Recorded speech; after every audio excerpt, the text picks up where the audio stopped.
hopefully there won't be.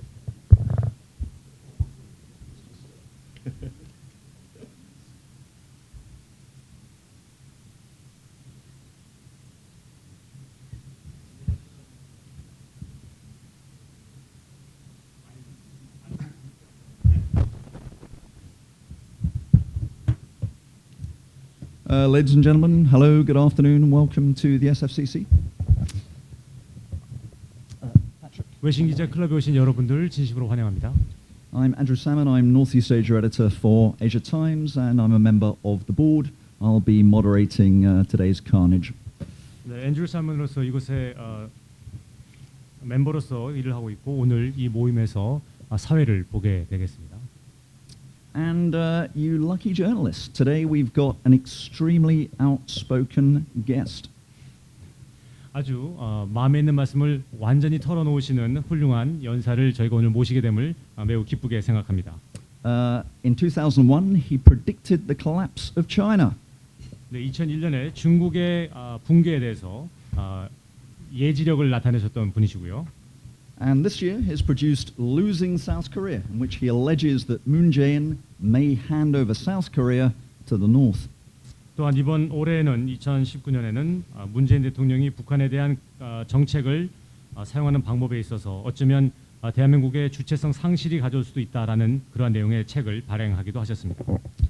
And I think it's fair to say he's one of the most sought after speakers and thinkers on the American conservative circuit, and is equally widely sought after by broadcasters. 그리고 이분은 전 세계적으로 매우 인지도가 높으셔서 많은 분들이 모셔가서 말씀을 함께 나누고 싶어 하시는 그런 분들 중에 한 분으로서 보수주의 사상에 대해서 특히 많은 관심을 갖고 계신 분들에 의해서 초대를 받고 강연을 하시는 분이시기도 합니다. Gordon Chang, thank you for joining us. 네, 고든 챙 선생님 이곳에 와주셔서 대단히 감사합니다. And thank you so much, Andy. Okay. Also sitting next to Gordon is Do Hee-yoon of, I hope I'll get this correct, the Korea Freedom Front.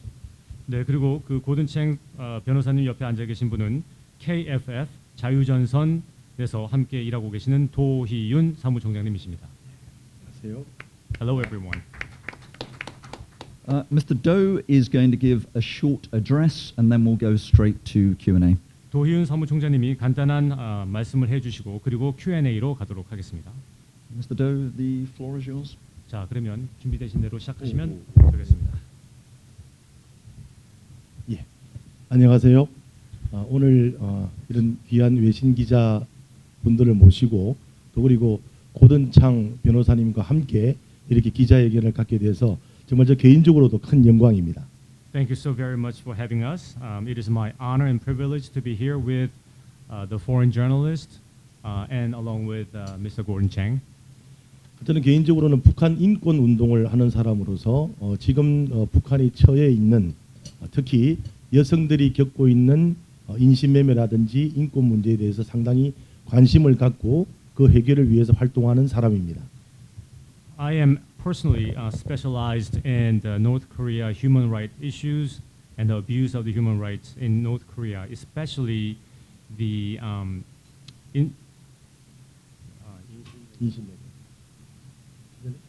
abduction and kidnapping of women, and also the human rights issues, overall issues of human rights issues in North Korea. 오늘 이 자리는 특히 고든창 변호사님을 모시게 됐는데요. So, as you know, we are having Mr. Gordon Chang with us today.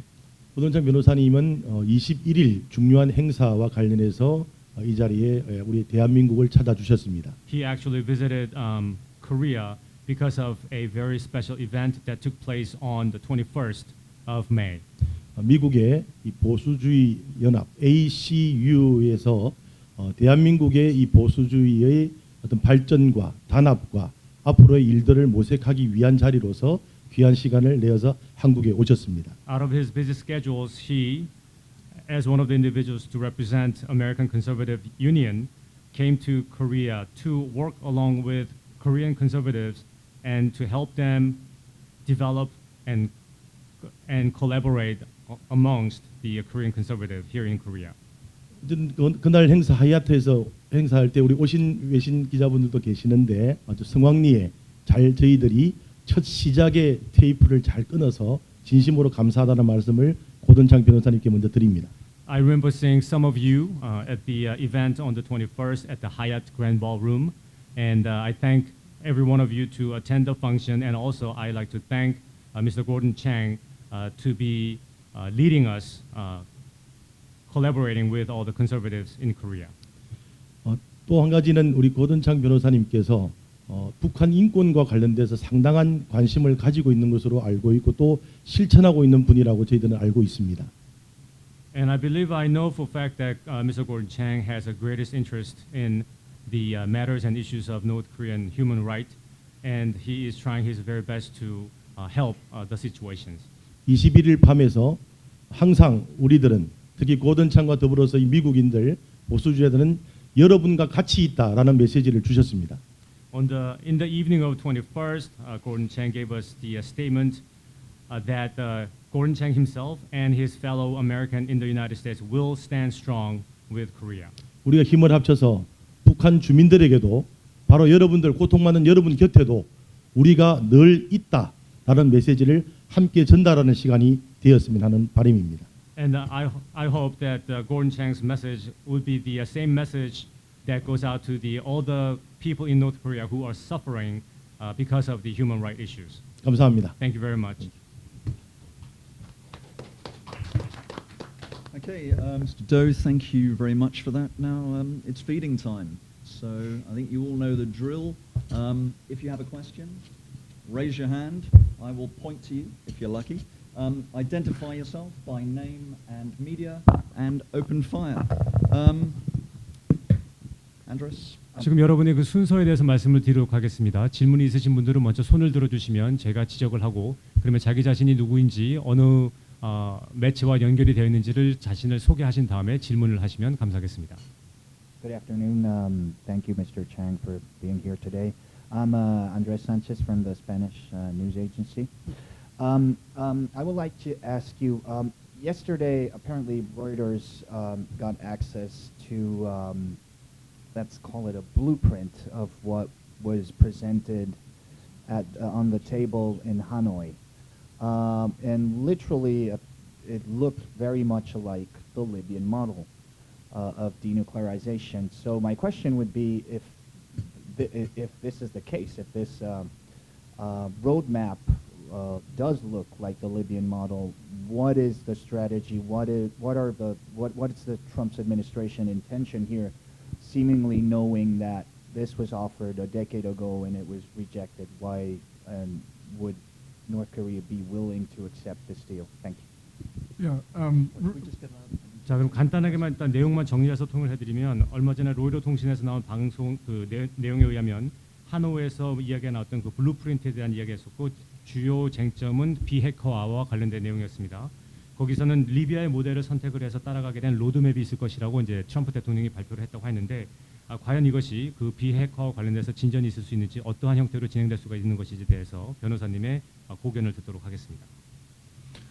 yeah. Thanks very much. I mean, that is a critical question, and Trump officials don't talk to me, so I really just can look at it from the outside and give you my sense of where they're going. 중요한 질문에도 감사드리고요. 일단은 트럼프 대통령이나 그 관련된 강요들이 저에게 직접 말씀해주지 않기 때문에 제가 이제 3자로서 밖에서 본 내용을 좀 정리를 해서 설명을 드리도록 하겠습니다. In general, the President of the United States actually told us last June where he was going.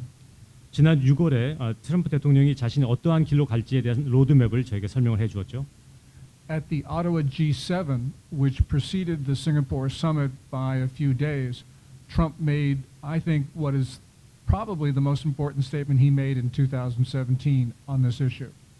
그리고 G7 싱가포르에서 열렸던 G7에서 아마 그분이 하신 발표, 트럼프 대통령이 하신 발표 중에서 가장 영향력 있는 발표가 아니었나 생각합니다. 그때가 2017년과 관련된 것이었죠. Trump said that he was giving Kim Jong-un a quote-unquote one-time shot to disarm. 그때 말하기를 대통령은 김정은에게 one-time shot, 단 한 번의 기회를 주겠다라고 발표를 하였습니다. And although he didn't say so in these words, I think that what Trump was actually trying to do was to create an environment that was so friendly that Kim Jong-un would feel secure enough to give up his weapons. 아마도 그렇게 직접 말은 하지 않았지만 트럼프 대통령이 하고자 했던 말은 김정은이 자신이 갖고 있는 그런 핵무기를 포기할 수 있도록 좀 친환경적인 상황을 조성을 해줘서 그가 스스로 비핵화를 할 수 있는 그러한 기회를 마련해 주겠다라고 말한 것이 아닌가 생각이 듭니다. We saw from the beginning of May of last year the Trump administration actually reducing the pressure on the Kim regime. 그리고 2018년 5월 이후로 트럼프 행정부에서는 북한에 대한 압력을 많이 감소하고 있다는 것을 우리가 보고 있습니다.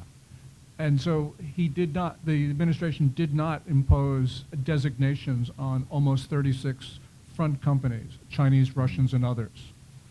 Did not. 그리고 트럼프 행정부에서는 36여 개에 달하고 있는 그러한 전선 기업들에게 프런트 컴퍼니들에게 어떠한 제재를 가하지 않았습니다. And since that time, we have seen the United States, for the most part, avoid designations of front companies. I'm sorry. Okay, under U.S. sanctions rules, there are sanctions, but they are then the Treasury Department will actually name companies that have been considered to be violating these sanctions, and so they are quote unquote designated. 네, 죄송합니다. Sorry. 제가 특별한 데지그네이션이라는 단어에 대해서 정확하게 몰라서 그렇기 때문에 지금 그 당시에 36개에 대해서 관심을 가지고 있었던 그러한 업체들에 대해서 위반했다라고 명명하고 있는 그 명칭을 붙이진 않았습니다. At about that time, John Bolton, the National Security Advisor, actually went on to one of the cable shows and talked about the Libyan model. 그때 당시에 국가안보와 관련된 어드바이저였던 존 볼튼이 케이블쇼의 방송에서 리비아 모델이라는 표현을 처음으로 사용을 했었습니다. And essentially, there's not agreement to what Bolton meant by that, because obviously many people thought that it is you give up your weapons, you get killed. 보통 얼마의 사람들은 볼튼의 발언에 대해서 동의를 하지 않았습니다. 왜냐하면 일반적인 표현이 뭐냐면 내가 갖고 있는 그런 무기를 포기하게 되면 우리는 멸망하고 말 것이다라는 그런 기본적인 생각이 있었기 때문에 그렇습니다. And Bolton himself later clarified his remarks, saying that it's you give up your weapons and you then get benefits from the international community. 그러자 나중에 볼턴은 자신의 말은 그런 의미가 아니었고 하고자 했던 말은 무기를 포기한다면 국제사회로부터 지원과 도움을 받을 것이다라는 표현이었다라고 말을 정정하였습니다. So what we have seen from the Trump administration, not only a year ago, but throughout that period, is this attempt to match sanctions relief with specific efforts on denuclearization. And we have seen the administration come up with many, many different formulas, many of them not consistent with others.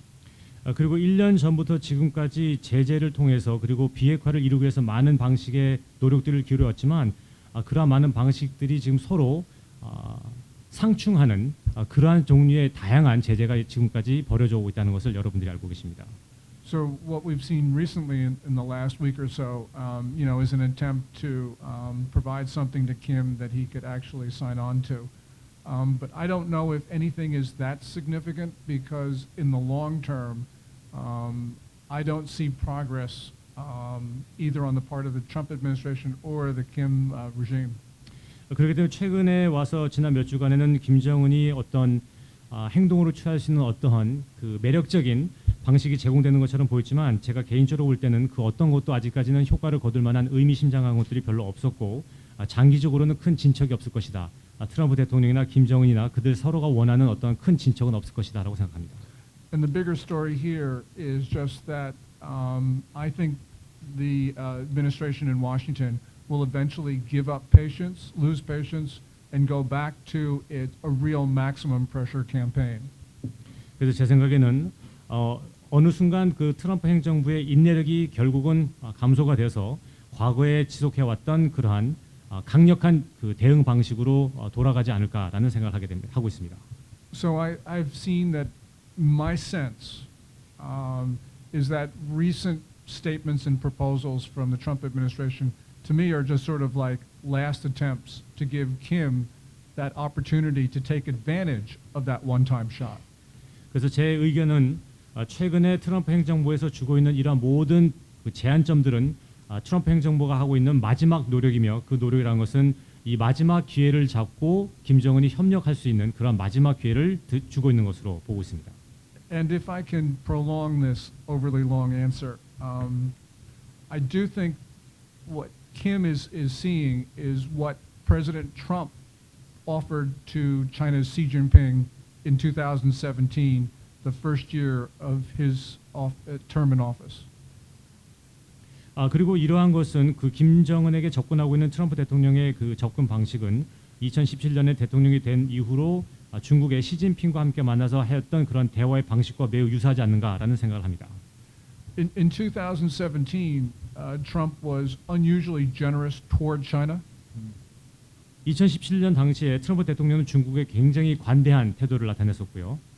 And in 2018, about a year and maybe 14 months ago, we saw the Trump administration pivot and bring down the hammer on China.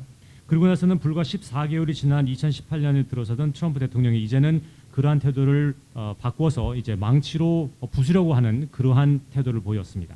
And so I think that we are in sort of the latter stages of what we saw with regard to China, and that eventually the Trump administration is making essentially last attempts to see if it can come to terms with the Kim regime, and if it can't, it's going to bring the hammer down on Kim.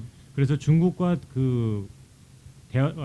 중국을 다루었던 그런 트럼프 대통령의 그 전력을 살펴볼 때 지금 김정은을 대하고 있는 트럼프 대통령의 방식은 이제 마지막으로 망치를 들고 부수려고 하기 바로 직전에 마지막 기회를 주는 그러한 단계가 아닌가라는 생각을 하고 있습니다.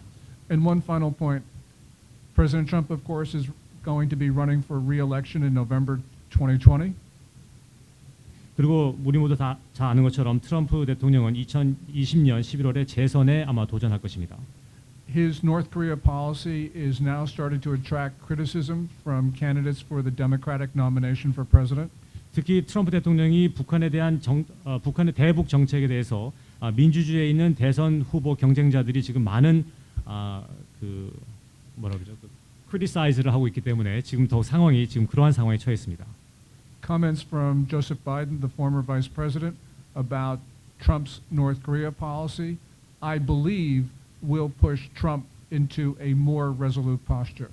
지금 현재도 그 바이든 전 부통령이 지금 후보자로 나와서 지금 대통령을 비난하고 공격하고 있는 이런 상황이 있기 때문에 아마도 트럼프 대통령은 좀 더 강한 태도를 취하지 않을까라는 것이 제 생각입니다. If nothing else, we now have heard in the last few hours North Korea go after Biden. North Korea.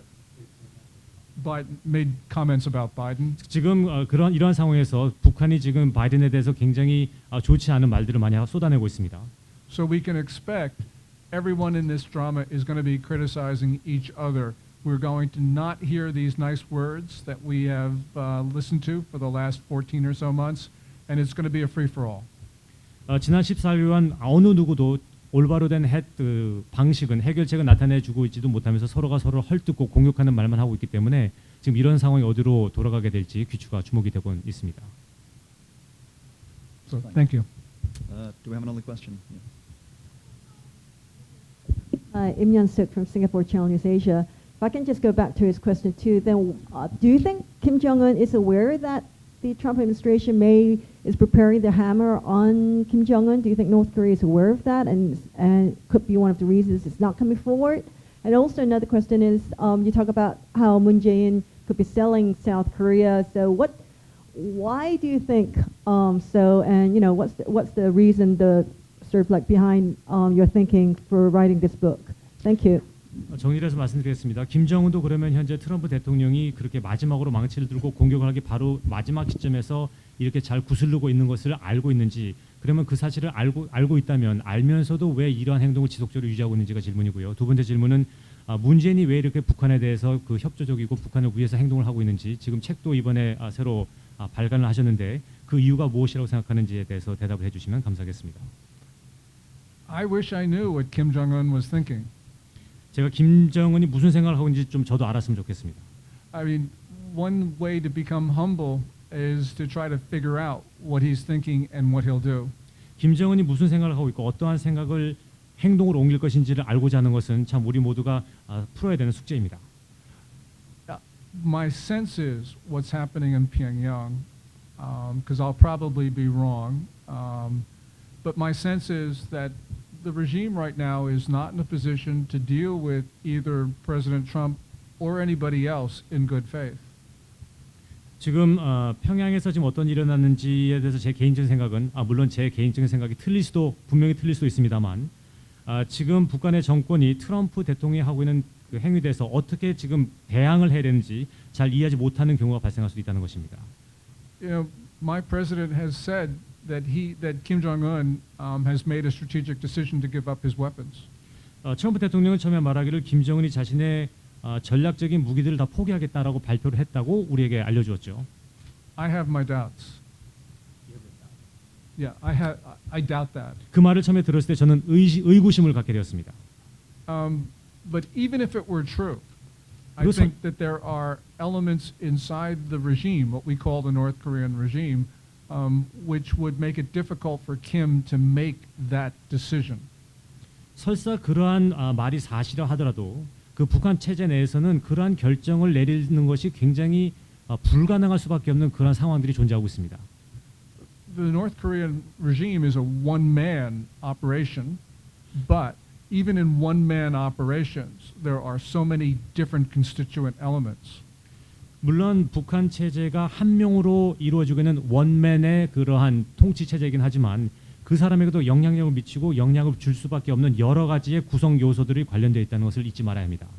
Now, your president, Moon Jae-in, about 3 or 4 months ago, said that developments inside Pyongyang had gone so far that North Korea had to denuclearize. 문재인 대통령이 3, 4개월 전에 말하기를 평양에 있는 여러 가지 상황이 굉장히 좋아지고 있고 변화되고 있기 때문에 북핵화를 할 수밖에 없는 상황으로 변화했다라고 말을 했습니다. He talked about essentially, although he didn't use these terms, Moon talked about the point of no return and North Korea having passed that. 물론 정확하게 이 표현을 쓰지 않았지만 point of no return, 그러니까 다시는 돌아올 수 없는 그 반경선을 이미 넘어갔기 때문에 그러한 비핵화 계획을 계속 추진할 수밖에 없는 상황이다라고 말을 하였습니다. Now, Moon has at his disposal a number of different intelligence agencies, but I have yet to figure out why he made that statement. 물론 문재인 대통령도 자신에게 정보를 제공해주는 정보기관도 있고 많은 그 고문과 자문단이 있겠지만 저는 아직도 왜 그러한 표현을 했고 그렇게 생각하고 있는지 저는 동의할 수가 없습니다. I can only assume that Moon said that because he was trying to create agreement in Washington to try to create momentum for change. I don't know if he actually sincerely believed that. 제 생각에는 단지 그 문재인 대통령이 그렇게 말을 한 것은 미국과 상의를 하고 협상하는 과정에서 미국의 동의와 합의를 얻어내기 위해서 그렇게 표현을 한 것이 아닌가라고 생각되는데 그것은 저로 하여금 의구심을 갖게 합니다. We have not seen since June of 2018 changes in North Korean behavior that would justify the assessments made by my president and your president. 그래서 지금부터 2018년 6월서부터 북한의 행동이 많은 변화가 있었는데 그것이 지금 트럼프 대통령이나 문재인 대통령이 생각하고 있던 그러한 동일한 내용인지는 저도 약간 의구심이 듭니다. I mean, I don't know, for instance, what Moon Jae-in is thinking when it comes with regard to North Korea, except he has been clear on one point, and that is that the two Koreas must unify. 문재인 대통령이 북한에 대한 발표를 할 때마다 무슨 말을 하려고 하는지 저는 개인적으로 잘 이해를 못하겠지만 단 하나 그가 확실하게 표현했던 것은 남과 북이 통일이 돼야 한다라는 말은 하였습니다. And most analysts will tell you, and I'm sure, and I certainly agree, that North Korea's nuclear weapons program is one of those obstacles that would prevent early unification or reunification of the two Koreas. 많은 분석가들이 동의하고 저도 동의하는 내용이긴 하지만 북한이 핵무기를 포기하지 않는 한 빠른 시간 내에 통일이 이루어지는 것은 불가능할 것이라는 것입니다. But you asked me why I wrote that. And I have to think that from Moon's point of view, the most important imperative, more important than anything else, is the unity of the Korean nation. 이 책을 왜 쓰셨냐고 저한테 물어보셨는데 문재인 대통령에서 가장 중요한 것은 마치 이 한 민족의 재연합이라고 말하는 것 같습니다. And if I can continue to guess, 그리고 제가 계속 추론을 해보자면 my sense is that Moon is undermining freedom and democracy in South Korea because he also sees that as an obstacle to the unification of Korea. 제 생각에는 문재인 대통령이 남한에 존재하고 있는 대한민국에 존재하고 있는 자유민주주의에 대한 가치를 제대로 인식하지 못하는 것이 아닌가. 왜냐하면 그것 때문에 통일이 지연된다고 생각하는 것처럼 보입니다. So think about it. You have two Koreas. One is a totalitarian state. The other remains a liberal democracy. 지금 이 한반도에는 두 개의 한국이 있습니다. 하나는 전체주의를 추정하고 있고 하나는 자유민주주의를 실행하고 있습니다. So how do you merge the two? 전체주의와 자유민주주의를 어떻게 합칠 수 있습니까? It's more likely or it's more possible to merge two hardline states. 오히려 서로 으르렁대고 싸우는 두 나라를 합치는 것이 이보다는 쉬울 것입니다. So if you undermine democracy so that South Korea becomes once again an authoritarian state, then unification looks more feasible. 그렇기 때문에 오히려 민주주의를 포기하고 대한민국이 전체주의를 만약에 받아들인다면 그때 가서는 정말 통일이 가능해질지도 모르겠습니다. It's a guess. 네, 제 추론일 뿐입니다. But I don't understand why a former human rights lawyer and democracy advocate would be trying his best to undermine democracy and human rights. 제가 매우 궁금한 것은 전 인권 변호사였으며 민주주의를 위해서 싸웠던 그 사람이 왜 이제 와서 민주주의에 대한 그 가치를 폄하하고 있는지에 대해서 매우 궁금할 따름입니다. And I am always open to people with better theories. 물론 저보다 더 나은 그런 이론을 갖고 있는 분이 있다면 그분들의 의견도 제가 수렴을 하도록 하겠습니다.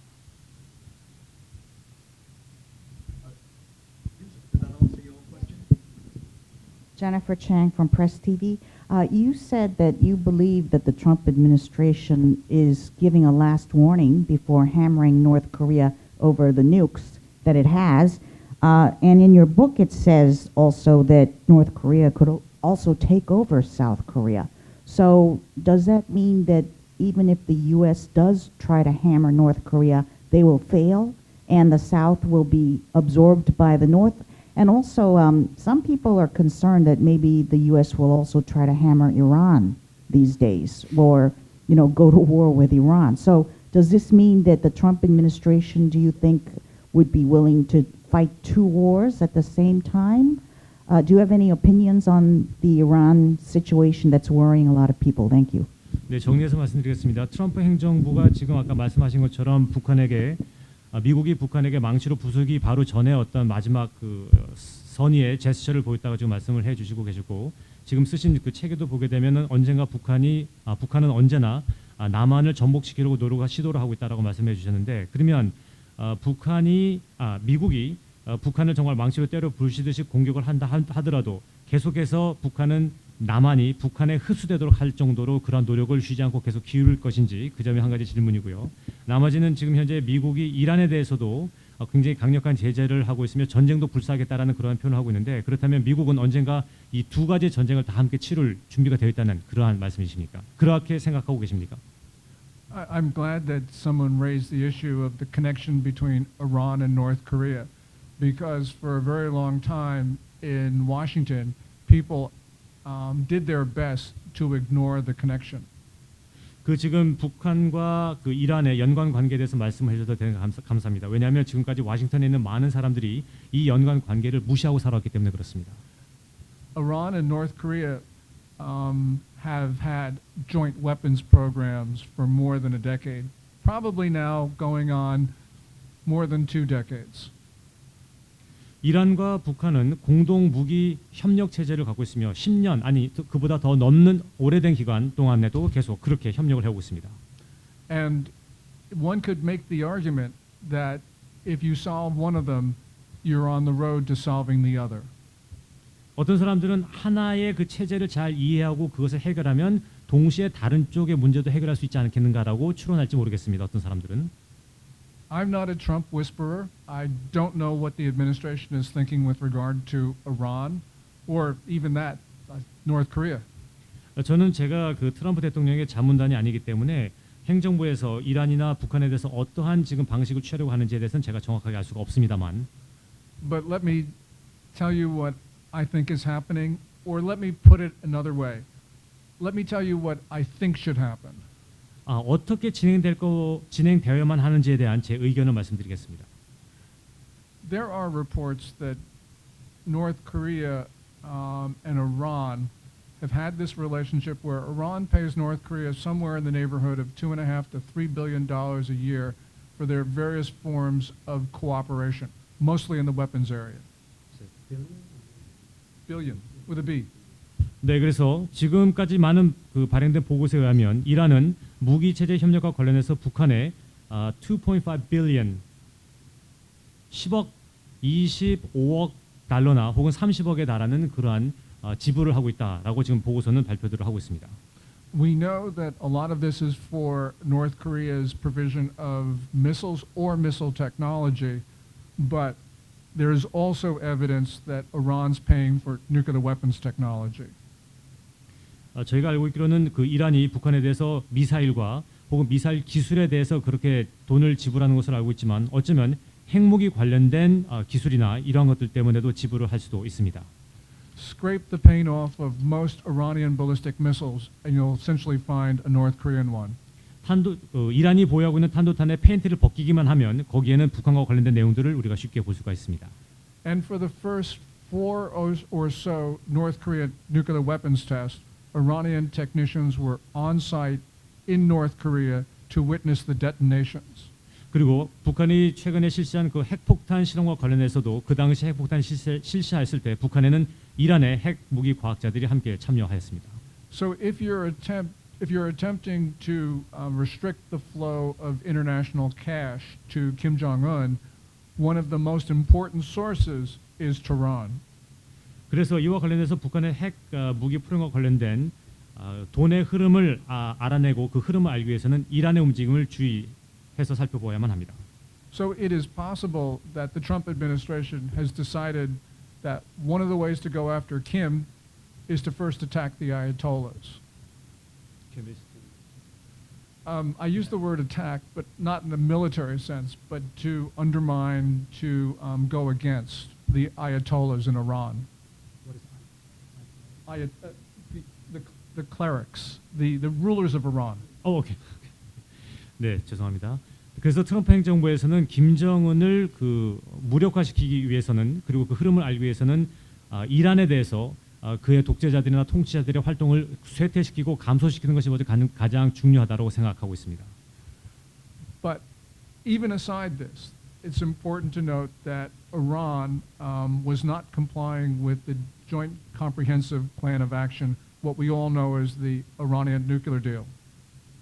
그리고 이란은 그 이란 핵 그 딜과 관련해서 지금 거기에 대해서 순응하고 있지 않다는 것도 저희가 잘 알고 있습니다. President Trump, when he canceled or pulled out of the JCPOA, referred to terrorism, ballistic missiles, a number of items that were not covered by the JCPOA. 그리고 테러나 탄도탄 같은 것들을 언급하지 않은 채 트럼프 대통령은 JCPOA에서 탈퇴를 하였습니다. And because of that, he was justifiably criticized by many in the international community. 그러한 행동 때문에 트럼프 대통령이 많은 국제사회로부터 비난을 받아왔었죠. But what Trump did not say, and I think should have said, was that Iran was restricting inspections, which was a violation of the JCPOA. 이란이 JCPOA I'm sorry, I lost you. Sorry. Sorry about that. What Trump did not say, but should have said, was that Iran was restricting inspections of its facilities, and that was a violation of the JCPOA. 네, 트럼프 대통령이 이 말은 하지 않았습니다만 분명히 했어야만 한다고 생각하는데요. 이란은 JCPOA 위반 행위였죠. 즉 그들의 핵 시설에 대해서 검열하는 것을 거부하고 제재를 가했습니다. 그런 행동들에 대해서는 언급을 하지 않았습니다. 트럼프 대통령이. And at the same time, the International Atomic Energy Agency, the UN watchdog charged with enforcing the JCPOA and in making the inspections, did not perform its duties in the way that it should have.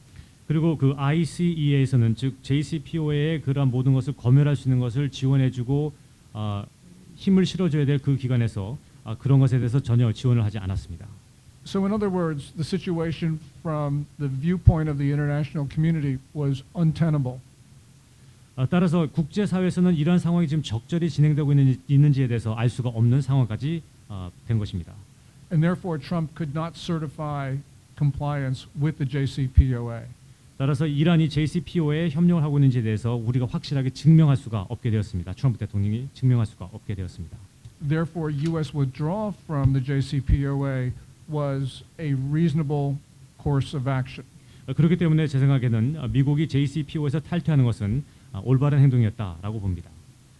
So the Trump administration, because of bad policies in at least the two and maybe the three previous administration, faced very difficult situations occurring at the same time in both Iran and North Korea.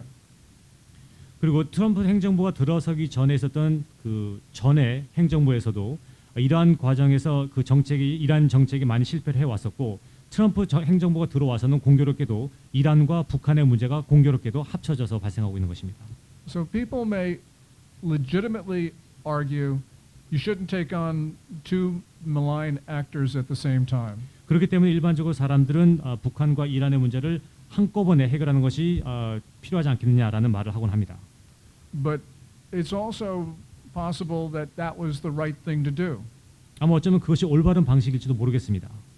Historians are going to argue about this for decades. 이제 역사학자들은 이 점에 대해서 몇십 년간 또 토론을 벌이겠죠.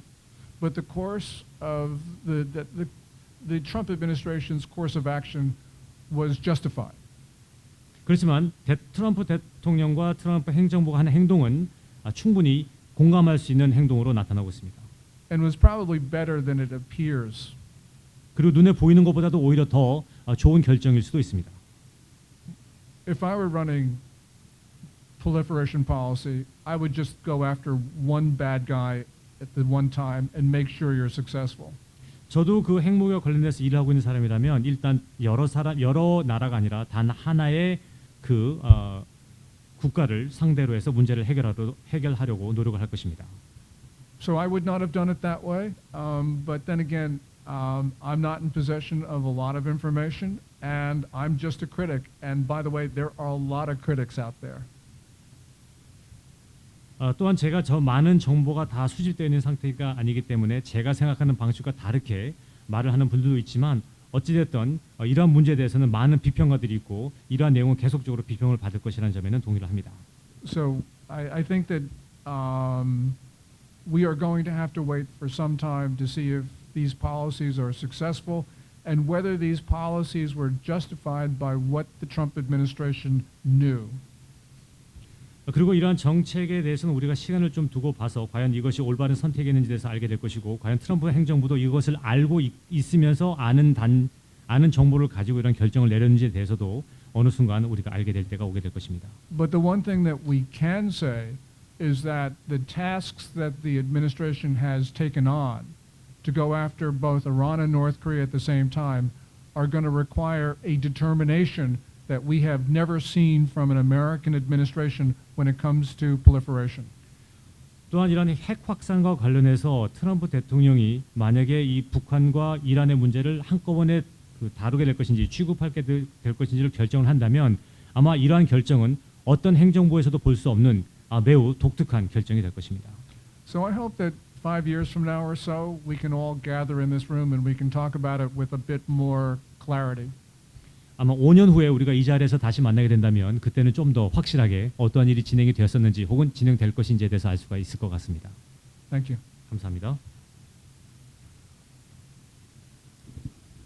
May from Singapore newspaper, The Straits Times. This question is for both of you. South Korea is preparing to send food aid worth about $8 million US dollars to North Korea. Do you think this will help to ease the stall of inter-Korea ties? And how likely do you think a famine will happen in North Korea again? And if it does happen, will the US and South Korea reach out to help? And do you think this impending food crisis is enough to drive North Korea towards the path of denuclearization? I'm going to leave those for you. 네, 이거 도사무 총장님이 대답하는 게 훨씬 더 낫겠다고 말씀해 주시는데 질문을 정리를 해보면 지금 대한민국에서는 북한에 약 800만 달러 상당의 식량 지원을 지금 하겠다라고 그렇게 약속을 한 상태인데 과연 북한의 그런 기근이나 많은 그 자연재해, 천연재해 문제가 실제로 있기 때문에 이렇게 하는 것인지 아니면 다른 어떤 모종의 상황이 벌어지고 있는 것인지에 대해서 좀 말씀해 주시면 감사하겠고 과연 미국과 대한민국이 함께 한 마음으로 그러한 도움을 진행할 것인지에 대해서도 궁금하고요. 또한 북한에서 지금 진행되고 있는 그러한 상황이 이러한 식량 자원과 관련해서 비핵화와는 어떠한 연관관계가 있는지에 대해서도 말씀해 주시면 감사하겠습니다. 사실 이 문제도 우리 21일, 22일 우리 고든창 변호사님이 다 발제하시는 과정에서 말씀을 하셨습니다. So actually, this topic was particularly answered and explained by Gordon Chang in the evening of 21st and 22nd. 기본적으로 대북 지원을 한다는 인도적 지원을 한다는 것은 인도적 지원이 필요하다라고 하는 부분들을 전 세계가 공감할 때 가능한 거잖아요. When there's a need for the food aid, the international community have to have a common understanding and agreement that there is a need of that within the country. 지금 대북 제재의 상황에서도 불구하고 북한으로 유입되어지는 많은 수입 물품은 바로 그렇게 인도적 지원을 바라는 그 주민들을 위한 물품들이 아니라 사치품이라는 부분에서 명확하게 드러난다고 봅니다. And as we all know, all the food and other aid that entered North Korea is not because it is not being fairly distributed to the people of North Korea. Actually, it is all the lavish items and the items that would be used by people other than those people suffered in North Korea. 과연 정상적인 나라하고 사회라면은 주민들이 굶주리고 있는데 거기에 대한 관심과 지원을 위해서 행동하는 것이 아니라 자신들 권력을 가지고 있는 사람들의 사치품 구입과 그들을 구워 삼기 위한 뇌물 제공의 차원으로 그것을 수입한다는 것이 그게 제대로 된 정상적인 나라라고 보십니까? 그것을 어떻게 지원하는지 저는 도저히 지원하는 사람들, 지원하는 세력들, 지원하는 나라도 제정신이 아니다 생각합니다. So I mean, it is a common sense that when you know that this particular country is not going to distribute their aid to people who desperately need such help, it doesn't make sense to do this because North Korean regime would use this aid to feed the military folks, and Kim Jong-un will use this as a gift policy for his senior officials.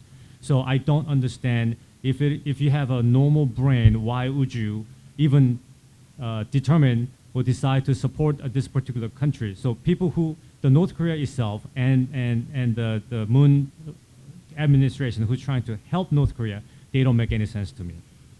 800만 달러든 900만 달러든 1달러라도 지금의 상황에 대한민국 정부가 북한에게 제공되는 모든 인도적 지원은 뇌물이고 그 뇌물은 주민들을 위해서 주민들이 자유와 민주주의를 위해서 움직여 달라고 하는 차원의 지원의 뇌물이라 그러면은 아주 좋고 당연히 해야 되는 거지만 북한 김정은에 주는 뇌물이기 때문에 대한민국 국민들의 세금으로 주는 뇌물이기 때문에 저희들은 용납할 수가 없습니다. So whether it is $8 million or $1, if you were spending this much money, South Korean government is spending this much money to liberate North Korea people and reestablish free democracy in North Korea in a form of bribery, then I think this bribery would be considered as a beautiful bribery. But we know for a fact that this is a bribery for Kim Jong-un and his regime, and this should not be done. 국제사회가 대북 지원을 하게 되는 시점이 오는 것은 국제사회가 북한 주민들을 위한 인도적 지원을 할 시기가 오는 것은 This would be the perfect time when international community is is about to decide to support North Korea or North Korea people.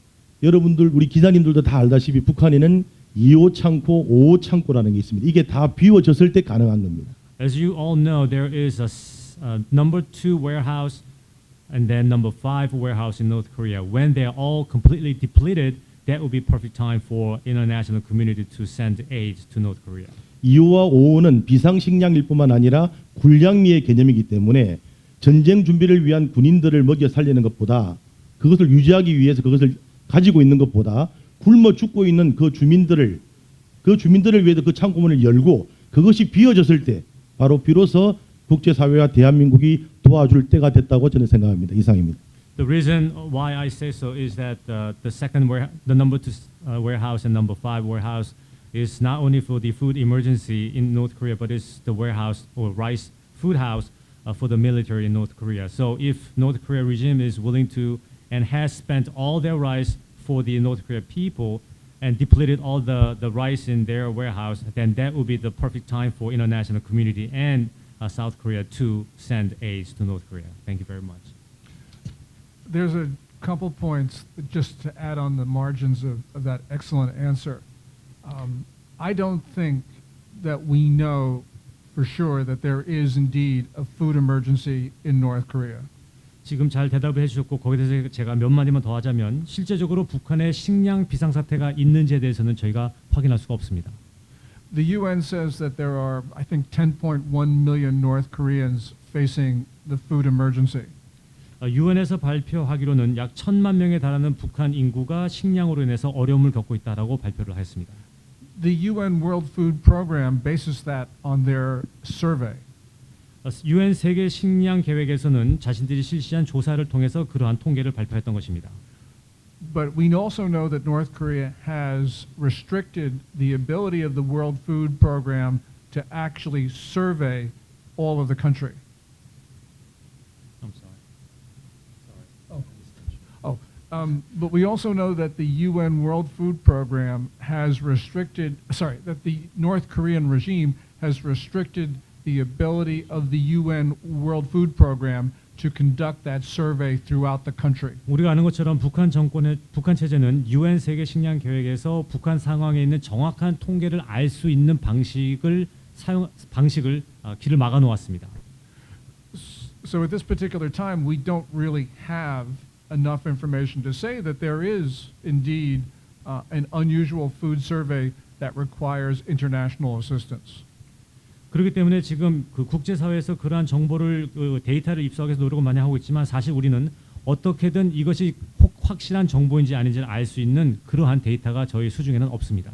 So in addition to the point that Mr. Do makes about the North Koreans not taking food out of their rice out of their warehouses, we also know that rice prices in North Korea appear to be dropping in recent weeks. 지금 도 사무총장님이 말씀하신 것처럼 북한에 있는 군 식량 창고를 다 비우지 않았다는 것뿐만이 아니라 오히려 북한에서는 지금 현재 쌀 가격이 하락하고 있다는 것입니다.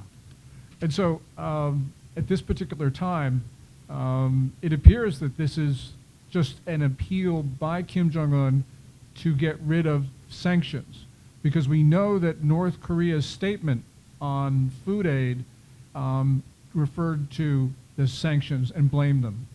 지금 이러한 상황에서 이 상황을 분석을 해보자면 지금 김정은은 이렇게 식량 부족에 대해서 발표를 하고 있는 것이 유엔에서 실시하고 있는 미국이 실시하고 있는 이 제재로부터 피하기 위한 방법이 아닌가라는 것을 말하고 싶습니다. 왜냐하면 북한 자체에서 말을 하기로 지금 현재 북한이 처해지고 있는 식량 문제가 제재를 통해서 발생하기 때문이다라고 자기 스스로 말을 했기 때문에 그렇습니다. The issue of food aid, especially with regard to North Korea, is extremely complex and I think misunderstood by the U.S. government. But nonetheless, we're not at the point where we need to actually consider, until we get more information, we're not at the point where food aid is justified. 지금 이 식량 자원과 관련해서도 이거 식량 자원 문제는 매우 복잡한 문제이고 미묘한 문제이고 또한 미국 정부 상황에서도 이것을 잘 이해하지 못하고 있는 상태이기 때문에 저희가 더 많은 데이터가 수집이 되는 대로 이에 대해서 올바른 행동을 취해야만 할 것입니다. Let me ask a question, if I may. you've predicted the collapse of China. Clearly hasn't happened as far as we can tell. I haven't checked the wires today. What do It's you probably still there. Probably. I think it's a fair bet. What do you think is, why were your predictions, and you're not the only one who is predicting this, many others here have also predicted the collapse of North Korea and been wrong. So what explains the resilience of these two regimes? Why were you wrong? And now with China spreading lots of goodwill and love through the BRI, does the Chinese system present a real competitor for liberal democracy? Thanks. 네, 질문을 정리를 해보게 되면 그 변호사님께서도 중국의 붕괴에 대해서 수년 전에 예상을 하셨는데 지금까지도 제가 확인해 본 것으로는 중국이 아직도 건재하게 살아남아 있고 또 많은 분들이 북한도 어느 순간에 빨리 붕괴할 것이라고 말하고 있는데 현재 붕괴되지 않고 아직도 버티고 있습니다. 이들이 잘 버틸 수밖에 없는, 버티고 있는 그러한 이유는 무엇인지 그 점에 대해서 좀 궁금하고요.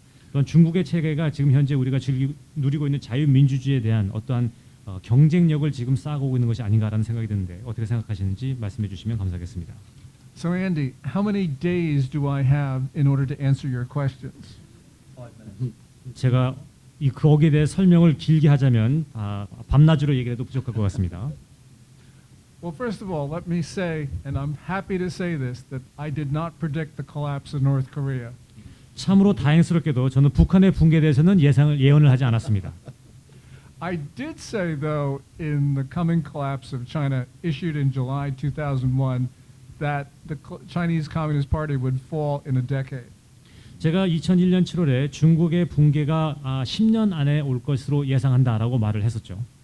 So I do appear to be out of time. 시간이 약간 제가 엇나갔던 것 같습니다. 벗어났던 것 같습니다. 얘기는 하는데.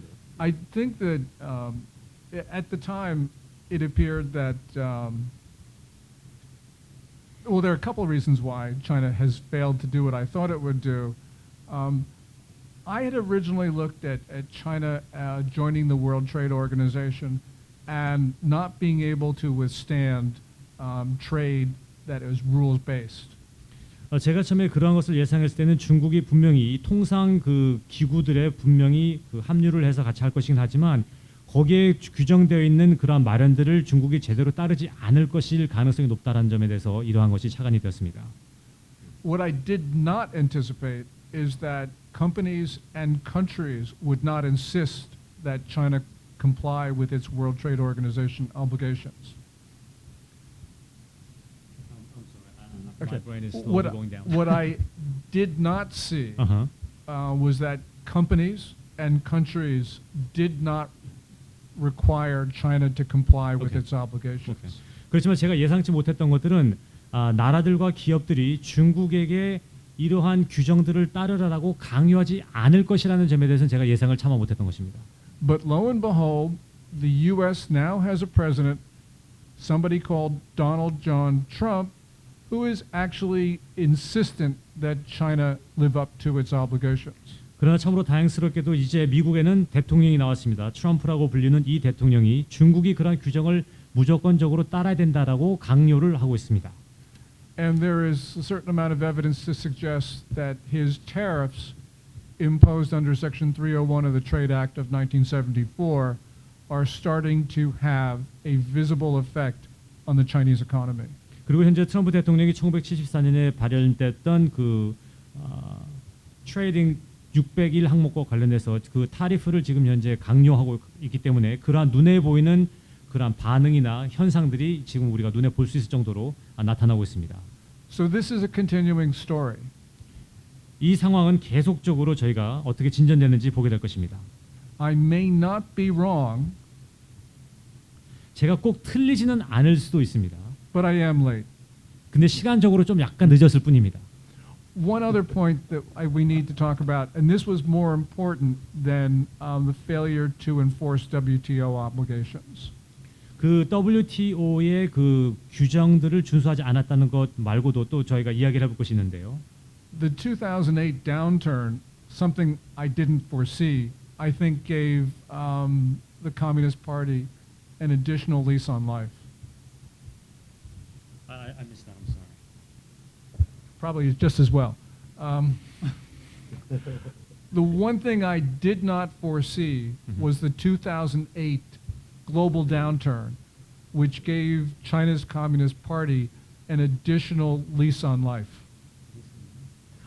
Gave it additional time to live.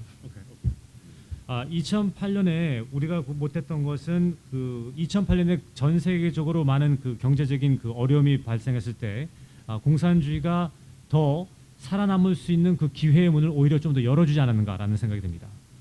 And what that downturn did was to provide, first of all, a stimulus program in China that allowed it to continue growth beyond what I think would have happened. 그래서 그러한 그 문제가 전 세계적인 문제가 발생했을 때 공산주의가 갖고 있었던 그러한 프로그램들을 더 자기네가 활용할 수 있는 그러한 시간을 벌 수가 있었던 것이고요. And also resulted in what many people perceive to be a failure of alternative models of governance and economics. 그리고 경제적으로 모든 것이 실패할 수밖에 없다고 생각했었는데 그런 것이 좀 지연될 수 있는 그러한 결과가 나타나지 않았는가 생각합니다. But I believe that what's happened is that as China has overstimulated its economy, which was its reaction to the 2008 downturn, it now faces a 2008 crisis. 그래서 중국이 그 당시에 2008년에 국제적인 그 다운턴이 있었을 때 그것을 자체 내에서는 경제적으로 자극제가 되어서 발전할 수 있는 기회가 주었지만 이제 최근에 들어서는 오히려 중국이 그 당시 2008년의 그 어려움을 자신이 겪고 있지 않는가라는 생각을 하게 됩니다. And by postponing that crisis, it has made the ultimate resolution much more difficult for the Communist Party to solve. 그리고 시간이 지나감에 따라서 이러한 위험 수준이 더욱더 올라가고 있기 때문에 이제 공산주의가 그러한 것을 해결해낼 수 있는 그러한 여력이 점점 줄어들고 있습니다. So to tie this together, you have a Chinese economy right now that is not growing at the 6.4% that was claimed in the first quarter of this year. 지금 중국의 경제를 보게 되면 올해 초에 예상했던 성장률 6.4%보다도 훨씬 저조하게 성장하고 있다는 것을 알 수가 있습니다. You have an economy that is growing, if it's growing at all, around 1 or 2%. 경제가 발전하고 있다고 볼 수도 없지만 설사 발전한다 하더라도 그 비율은 1에서 2% 정도밖에 되지 않습니다. But the ultimate problem for China is that it is now incurring debt 5.5 times faster than it's producing nominal gross domestic product. 그래서 현재 중국의 문제는 빚을 지고 있는 채무 율이 현재 그 자체 내에서 생산되고 있는 그 국내 GDP보다도 5.5배나 더 빠른 속도로 빚이 늘어나고 있다는 것입니다. And that 5.5 times figure assumes that China is growing at that 6.4% pace, which I do not believe is correct. 그리고 이러한 그 채무가 5.5배 이상 빠른 속도로 증가하고 있다는 것은 6.4%라고 말했던 그 성장률에 비해서는 터무니없다는 것을 우리가 알 수가 있습니다. So China will have its 2008 crisis. 중국은 2008년도 전 세계가 겪었던 그 어려움을 반드시 겪게 될 것입니다. And when it does, I don't think the Communist Party will be able to get through it. 그리고 그런 문제를 직면하게 될 때 중국이 과연 이것을 잘 극복해낼 수 있는지에 대해서는 매우 부정적인 시각을 가지고 있습니다. And that's my story, and I'm sticking to it. 그것이 제 의견이고요. 저는 그 의견을 계속 지원하도록 하겠습니다.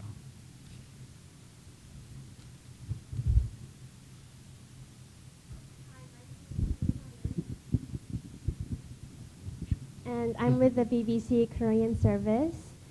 Covering North Korea, there's this always big question, what can South Korea do? So what do you figure South Korean government should do? Or if you were Moon Jae-in, what Oh, would you God forbid. I'm sorry, but what would you do in this situation? 네, 북한 문제를 정리하겠습니다. 북한 문제를 해결하기 위해서 대한민국에서는 어떠한 행동을 취해야 되는지가 궁금하고요. 그리고 변호사님이 문재인이라면, 네, 여기서 빵 터졌죠. 네, 문재인이라면 어떻게 하시겠습니까? 라는 질문을 해봅니다. Finally, we have an easy question. 좀 쉬운 질문을 해주셔서 대단히 감사합니다. I would do everything that is opposite to what Moon Jae-in is doing. 저는 지금 문재인 대통령이 지금 하고 있는 일에 모두 반대되게 하겠습니다. This is advice to both your president and my president. 문재인 대통령과 트럼프 대통령에게 제가 감히 하고 싶은 충언의 말씀은 이것입니다. Nobody, not the Russians, not the Chinese, not the South Koreans, have ever been able to entice Kim rulers into good behavior over the long term. 지난 역사를 통해서 러시아와 중국과 대한민국은 김씨 가문의 행동을 바꿀 수 있게 하는데 많은 어려움을 겪고 부족하다는 것을 드러냈습니다. And I think that you're seeing both Moon and Trump trying to do that. 그리고 현재 문재인 대통령과 트럼프 대통령도 그 시도를 다시 하고 있죠. But it will not be successful. 그렇지만 성공적이지 못할 것 같습니다. The difference is that I think Trump will eventually change his mind and go back to a real maximum pressure campaign. 차이는 결국 트럼프 대통령은 지금 현재 정책을 변화시켜서 결국은 최대 압력이라는 맥시멈 프레셔라는 그러한 방식을 따를 것으로 예상합니다. I'm not sure that your president is going to pivot though. 문재인 대통령이 과연 그런 식으로 자신의 정책을 바꾸게 될지는 제가 잘 모르겠습니다. Remember, he comes from a line of thinking, the Sunshine Policy and the Peace and Prosperity Policy, that thought that they could, in South Korea, work with the North and change its behavior. 문재인 대통령 역시 햇볕 정책이나 번영 정책과 같은 그 대한민국의 정책이 북한을 변형시킬 수 있을 것이라고 생각을 현재 하고 있는 것 같습니다. That they could change the behavior without changing the nature of the regime. 그러나 그 정권의 그 체제나 습성을 전혀 바꾸지 못하는 겉모습만은 살짝 바꾸게 도와줄 수는 있을지 모르겠습니다. But I don't think that this is possible because you have a regime that is founded on isolation. 지금 현재 북한의 정권은 매우 세상으로부터 격리되어 있는 사회고요.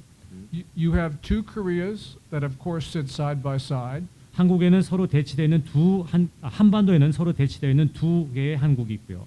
And you have one rich, one poor. 가난한 나라, 부자 나라로 나눠져 있습니다. So people in the poorer version of Korea can accept their sacrifice as long as they believe that there is something, a bigger goal. 가난한 나라에 사는 이 북한에서는 좀 더 많은 희망이 보인다라고 그 세뇌를 하게 되면 그 어떤 희생도 감수할 준비를 하게 됩니다, 사람들이.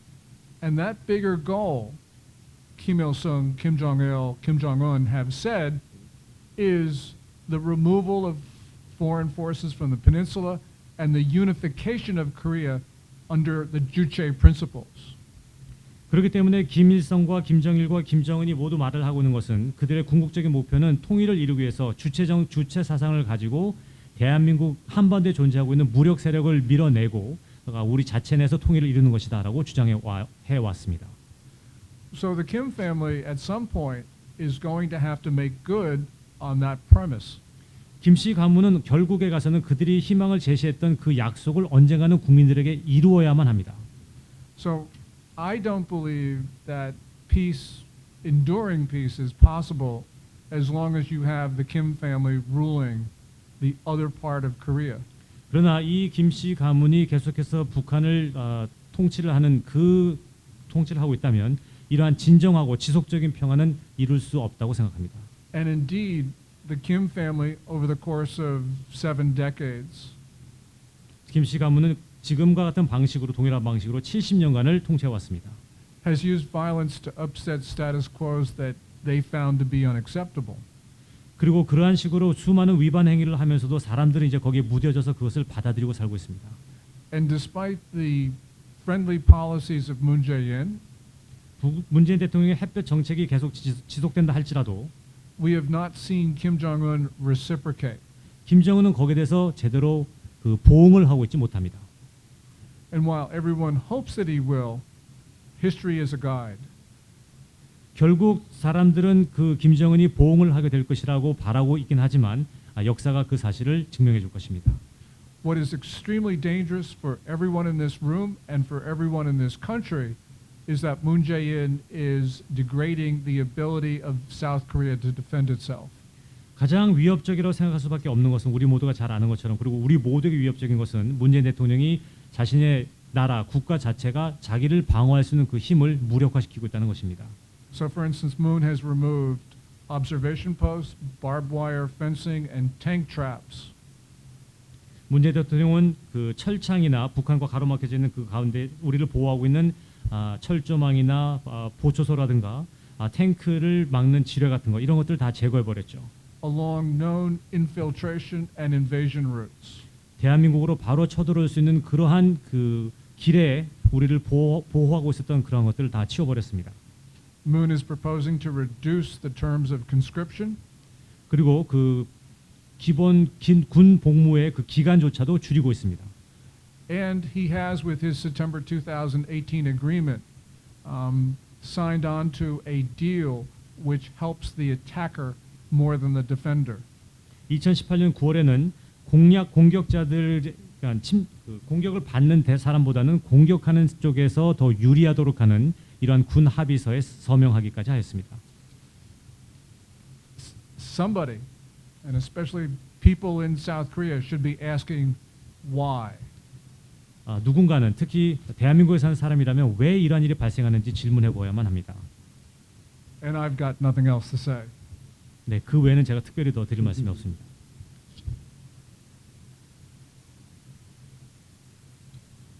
Let me just, I'd like to follow up on one of the earlier questions. You mean I accused- haven't escaped yet? You haven't. No, The door okay. is over there and it's still closed. You mentioned that Moon is undermining democracy in South Korea. Could you qualify that statement in what way, shape, or form?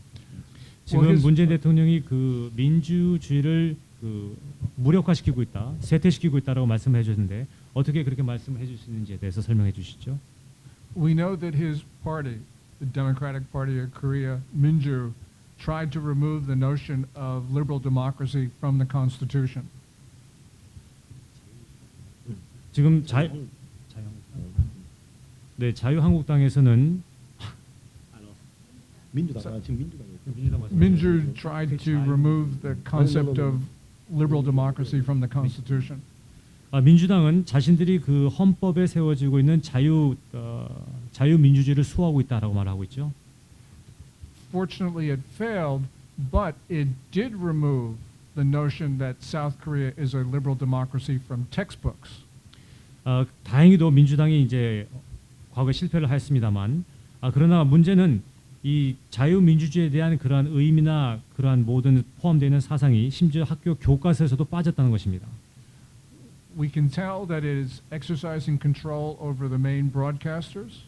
그리고 이 주요 매개체에서도 그러한 언급들이 자주 빠지는 경우가 있고요. It's been jailing journalists. 언론인들을 감옥에 보내고요. It has been muzzling North Korean escapees who live in the South. 대한민국에 살고 있는 탈북자들의 입에 재갈을 물렸고요.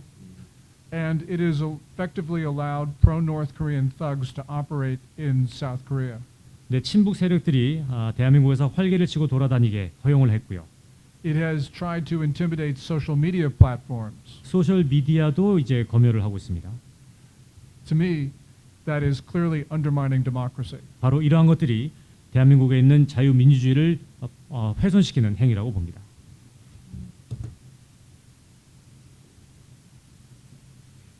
Do we have any further questions? Looks like you may be able to escape. Is there any? Would you like to sum up, Gordon? Anything you'd like to add?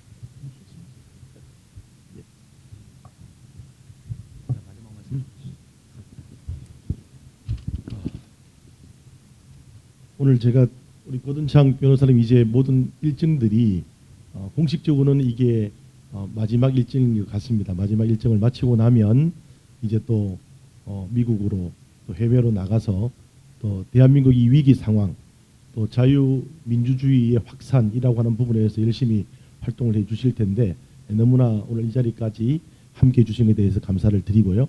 So today will be his last day of his official visit to Korea, and he's gonna depart shortly. And then when he goes back, he's gonna be very busy spending his time talking with his partners and colleagues in the United States and other countries and overseas about the undermining situations of liberal democracy is right here in South Korea. And then I hope best for him. 미국에 우리 고든창 변호사님이 계시다면은 북한 내에 저희들은 북한의 솔제니친이라고 표현을 합니다만은 북한판 또 고든창이 있습니다. 그래서 오늘 저는 고든창 변호사님께 이 선물을 하나 드리려고 가지고 왔는데요.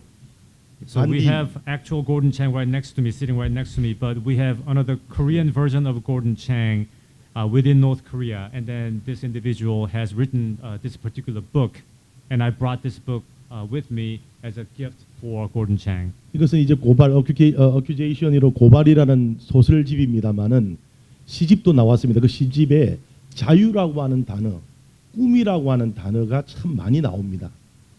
So this book is written in a form of novel, if not in poem, but this book contains a lot of the terms related to or associated with freedom and hope and dream. 고든창 변호사님이 한국에 오셔서 저희들에게 자유의 가치 그리고 더 꿈을 가져라, 같이 갈 수 있는, 같이 가고자 하는, 또 가야만 하는, 반드시 이룰 수 있는 그 꿈을 가져라는 메시지를 저희들 주셨고, 그렇기 때문에 저는 바로 이 반디 선생님과 똑같은 분이다 이렇게 생각을 합니다.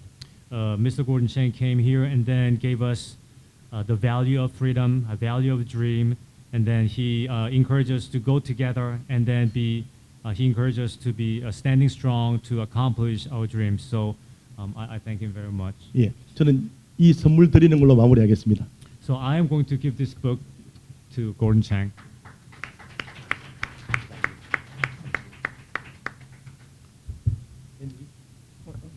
앤드류. Thank you very much indeed. That's very kind.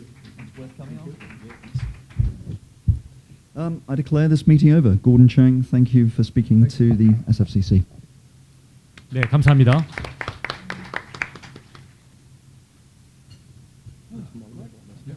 Thank you. Thanks for coming. Just you mentioned